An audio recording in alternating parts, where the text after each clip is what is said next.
Vitambulisho vile Wakenya wengine wanapata vitambulisho bila ya matatizo. Pale nyuma vijana, watoto wa Northern Kenya waliulizwa maswali mengi, wakafanyiwa vetting, wakafanyiwa kama wao sio wa Kenya ya kawaida. The presidential proclamation to remove hindrances to the acquisition of the national identity cards and other identity documents is historic. Assalamu alaikum. Usitishwe na mambo ya 2027. Kuna kura ya kutosha hapa. Hapa ID itakuwa nyingi, kura itakuwa nyingi na itakuwa ni yako Mheshimiwa Rais. Kiti ya rais, sanduku ya rais katika kaunti za wafugaji ikifika 2027 inshallah itakuwa ni ya William Samoei Ruto. Mimi nimekuwa mjumbe miaka 15. Mimi nimekuwa naibu ya rais miaka 10. Ndio huyu mimi ni rais. Miaka itakuwa 5. Sasa mtu atapitisha na kitu gani? On to other news. The investigation of the Gen Z youth protest-related murder of young activist Rex Masai, who was killed by gunfire, has now entered its second day. Adamson Bungei, who previously held the position of police commander in Nairobi, distanced himself from any involvement in the murder. Bungei asserted that his police unit did not fire any shots during the protest and proposed that Rex might have been killed by another armed person rather than a police officer. Here is the report. It was made as a statement. No, I'm giving you also clearly so you understand, because you're coming back again. Shooting does not mean that police are the only one who can shoot. In the melee of that disturbance and also destruction within the city, we have even private firearm owners who can use the same firearm. But the reports that we had during the day, there was no shooting. I would wish to state that at the time, no police officer knew what kind of injury the victim had sustained, and it was only confirmed that it was a gunshot wound when the post-mortem examination was done on 21st. In this case, I want to be very clear that there was no operation order to that matter, or in that specific day. When it goes on, out of hand, it is now the time that the multi-agency approach comes in, and that is when the teams comes from their respective engagements of deployment. He is hereby reminded that he is still on off. Can you tell me where you were from 7 p.m.? I can describe them as criminals. Because if they were police officers, they are supposed to be accompanied by the ones that with the uniform. No, I can't identify through the face. And you've said that, according to you, are these police officers or who are they? According to me, they are criminals. The way they are working, they are not police officers. Because the crowd has already run away. Your Honor, I was not on duty. I had returned my firearm around 6:30 and went to the house.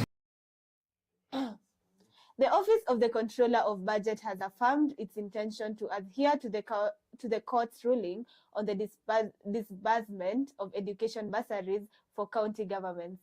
Stephen Maasha, the Deputy Controller of Budget, informed the Parliamentary Budget Committee that no funds will be approved until court amends permit. The office to disperse education funds via governors. Here is the report. And the Constitution is also clear that primary, secondary to university is a national function, the provision for education. So therefore, what is your stand still on this? Will you approve the disbursement of money to the counties on these matters bursaries or no? Yes, as an office, I think we'll respect the court ruling. That's why we ignited it. And specifically, if you look at Schedule 4 of the Constitution, is very clear. It lays out the functions. And of course, under Article 187, there are provisions on how you can, one level's function can be performed by the other level of government. Those provisions are there. So if those provisions are met, then it will be within the law.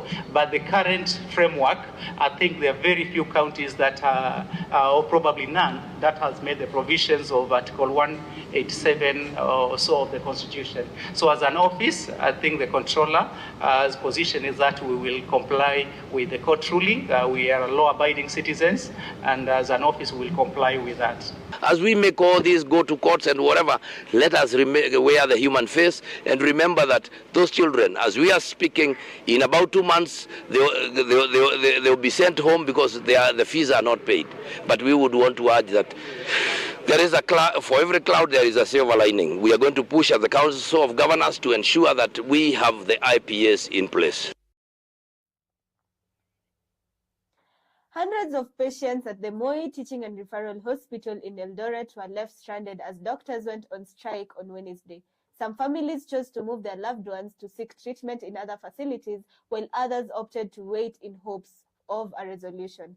The KMPDU, which is the union representing doctors, states that the hospital must carry out their demands, which encompass the remittance of statutory deductions. Here is the report. Nimeoza kabisa. Hiyo kidole sasa mguu yote itaisha. Watakatia juu.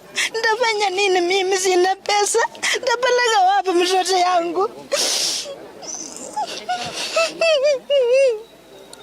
Mtoto wangu atakosa mguu. Mimi nimeleta hapa mgonjwa, babangu amepata ajali. Mimi mpaka saa hizi babangu hajashughulikiwa na kichwa kimepasuka, macho ioni kabisa, hata hiyo dressing hawajamfanyia. Madaktari tunaambiwa tu anakuja. Ilikuwa ni maajabu kwamba wagonjwa wamelala wakihangaika machungu. Nesi mmoja tu akatuambia hakuna haja mkae hapa, mwende mjaribu mbele. Sasa mbele ni wapi kama una pesa?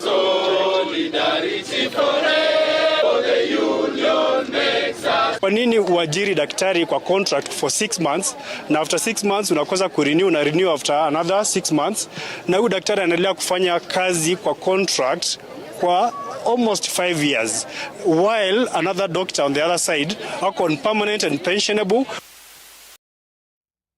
The Archbishop of the Anglican Church, ACK, in Kenya, Jackson Ole Sapit, has said that the church supports the action of the United States to remove aid from this country, while saying that African leaders should wake up and take responsibility properly in highlighting the important issues of their nations. Speaking at the University of St. Paul, Limuru, Bishop Ole Sapit has stressed that the presence of the aid from foreign countries has been misused by leaders in the waste of public funds, which should be used to achieve important projects. Here is the report. So it is a wake-up call to our leaders in the way we manage our public resources and in the way we manage our affairs, and take advantage of what already God has given us. We are given a balanced climate. We can grow food and we can satisfy ourselves if we have the right programs.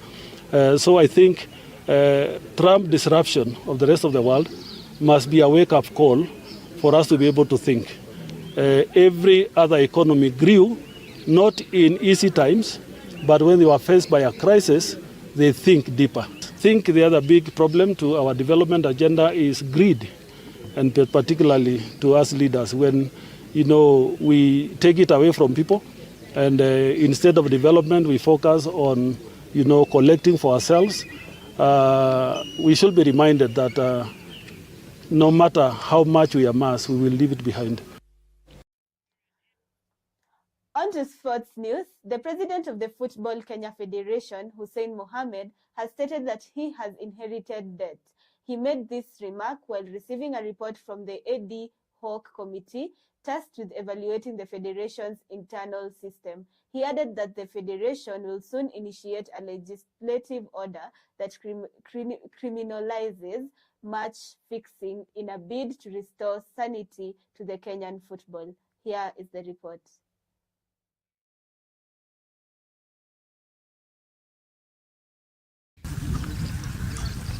FKF operates over 16 bank accounts with unclear purposes and lack of transparency. FKF is facing numerous legal challenges with 21 ongoing cases related to the Federation's operations. These include disputes over previous elections, unpaid legal fees, and other contractual matters. There's allegations of corruption and bias. Referees face significant challenges such as allegation of bribery, match fixing, and a lack of professionalism. This has severely tainted the image of the sport.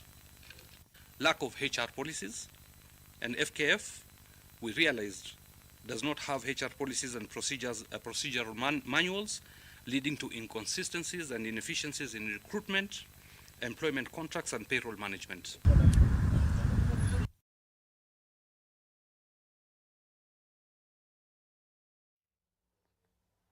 We have come to the end of the Younib TV live news at 1 with me, Peninah Wachera. Thank you to everyone who has made this show a success. Until next time, do have a great afternoon ahead.